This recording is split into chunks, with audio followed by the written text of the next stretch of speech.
የሰመራ ዩኒቨርሲቲ ወጣትና ህልሙ። ይህ ስለ ኢንጂነሪንግ ተማሪነትና ስለ ስነ ጥበብ ፍቅር የሚነገር ታሪክ ነው። በቀን ሲቪል ኢንጂነሪንግ ተማሪ ነኝ፣ ማታ ደግሞ ፊልም ሰሪ ነው። ብዙ ጊዜ ሰዎች እንዴት ሁለቱን በአንድ ላይ ታድርገዋለህ ብሎ ይጠይቁኛል።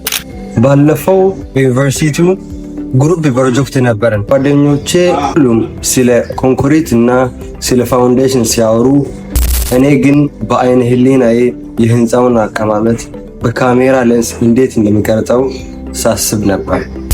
ሲቪል ኢንጂነሪንግ ምረቱን እንዲገነባ ያስተምረኛል። ፊልም ደግሞ በዛ ምረት ላይ ያለውን ታሪክ እንዲገነባ ይረዳኛል። ህይወት አንዱን መርቶ ሌላኛውን መተው ሳይሆን ሁለቱንም አጣጥሞ መጓዝ መሆኑን የተረዳሁበት ታሪክ ነው። መልእክቱ ተማሪ ለሆኑና ለሙያቸው ፍቅር ላላቸው ተከታዮቼ አነቃቂ የሚሆን ነው። አመሰግናለሁ።